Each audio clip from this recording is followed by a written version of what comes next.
नमस्कार बंधुरा हर हर महादेव। तो आज के एक कमेंटर आमी रिप्लाई देव एकजन आमार भिडियोते रेलेर एक भिडियोते कमेंट करेछिलो। तो कमेंटटी करेछे हैलोजेन लाइट फिल्म्स 3440 भाई एक कथा बोलो फर्म फिल आपेर टाइमे कोन स्टेटे बसले भालो होबे। आमी तो थाकी वेस्ट बेंगल फ्रम कलकाता, सो कोथार थेके बसबो एमन कि कोनो ब्यापार आछे एकटू क्लियर करे मेसेजे रिप्लाई दिओ। तो যাই হোক ভাই, তোমার নাম জানি না, তো আমার উদাহরণটাই তোমাকে দিচ্ছি। আমি জানি না কতটা অ্যাডভাইস দিতে পারবো এই ব্যাপারে, কতটা সঠিক অ্যাডভাইস দিতে পারবো। যখন আরআরবি জুনিয়র ইঞ্জিনিয়ারের এক্সামটাতে বসি 2019 সালে, তো তখন একজন বন্ধুর কথায় আমি কলকাতা জোনেই অ্যাপ্লাই করব ভেবেছিলাম। একজন বন্ধুর কথায় আমি গুয়াহাটি জোন সিলেক্ট করি। তো ও হচ্ছে ইউটিউবে কোনো চ্যানেল থেকে দেখেছিল গুয়াহাটি জোনে কাট অফ কম যাবে। তো মোটামুটি ওরাও বললো, আর আমিও শেষ অবধি ভাবলাম আচ্ছা ঠিক আছে, বলছে যখন গুয়াহাটি জোন থেকেই করে দিই। কলকাতা জোনে তো অনেক কম্পিটিশান হবেই, এমনিও জানা কথা। তো গুয়াহাটি জোনে আমি অ্যাপ্লাই করলাম। এতে ফলাফল কী হলো না, প্রিলিমিনারি আমার ক্লিয়ার হলো এবং সেকেন্ড স্টেজ পড়লো গুয়াহাটিতে। তো এর জন্য যেতে হলো আমাকে গুয়াহাটি এক্সাম দিতে। গেলাম, কিন্তু সেই এক্সামটা ক্লিয়ার হলো না, চলে এলাম। টাকা পয়সা গেল কিছু।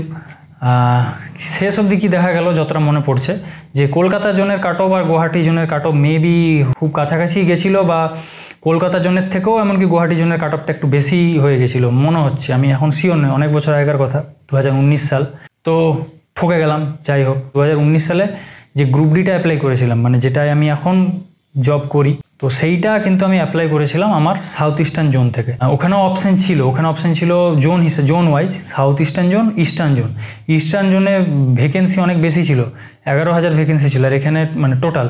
আর সাউথ ইস্টার্ন জোনে 5,000 ভ্যাকেন্সি ছিল। কিন্তু আমি সাউথ ইস্টার্ন জোনটাই অ্যাপ্লাই করেছিলাম, আমার বাড়ির কাছে সাউথ ইস্টার্ন জোনটাই হবে এই ভেবে আমি সাউথ ইস্টার্ন জোন অ্যাপ্লাই করেছিলাম। যে কম্পিটিশান যাই হোক 19-20 এদিক ওদিক হবে, যা হবে বেশি মানে অন্যদিকে অন্য জোনে অ্যাপ্লাই করে লাভ নেই, এই ভেবে আমি এটা অ্যাপ্লাই করেছিলাম। এবং শেষ অবধি যা হোক এই পরীক্ষায় আমি ভগবানের দয়ায় সফলতা পেয়েছি। আমার মনে হয় না যে অন্য জোন থেকে অ্যাপ্লাই করে খুব একটা মানে বিশেষ করে রেলের ক্ষেত্রে খুব একটা সুবিধা হবে, আনলেস তুমি মানে তোমার বাড়িতে থাকার মানে বাড়ির প্রতি অতটা টান নেই, বাড়িতে না থাকলেও চলে, এরকম ব্যাপার থাকলে তুমি দিতে পারো অন্যান্য স্টেটে। কারণ একটাই ব্যাপার হচ্ছে, যদি তুমি এক্সামটা ক্র্যাক করেও ফেলো তোমার জব তো সেইখানেই হবে, এবং সেইখান থেকে পরবর্তীকালে কোনো দিন মিউচুয়াল ট্রান্সফারে এইখানে মানে নিজের বাড়ির কাছে আসা কিন্তু টাফ হবে। তো মানে বেশিরভাগ জনের ক্ষেত্রেই খুব টাফ হয়, অনেক কষ্টে মিউচুয়াল খুঁজতে হয়, জায়গার উপর ডিপেন্ড করে। প্লাস যদি তুমি মিউচুয়াল পেয়েও যাও, হয়তো তোমার ইউনিট থেকে তোমাকে রিলিজ নাও করতে পারে, বা তুমি যার সঙ্গে মিউচুয়াল পেয়েছো তার ইউনিট থেকে তাকে রিলিজ নাও করতে পারে। তো অনেক রকম ব্যাপার থাকে। তারপরে তো পেপার প্রসেসিংয়ের ব্যাপার আছে। তো একটা জোন থেকে অন্য জোনে যেতে গেলে সেই পেপার যে কত দিন ধরে প্রসেস হবে, হবে, অনেক সমস্যা আছে। তো আমার যদি অ্যাডভাইস চেয়ে থাকো তাহলে আমি বলবো যে তুমি তোমার বাড়ির কাছে যে জোনটা হচ্ছে, যতই কম্পিটিশন থাক সেখানেই অ্যাপ্লাই করো। জব করতে হলে কাছাকাছি করো, মানে রেলের ক্ষেত্রে বিশেষ করে দূরে গিয়ে কোনো লাভ নেই। অবশ্যই এটা আমার ওপিনিয়ন, প্রত্যেকের ওপিনিয়ন আলাদা।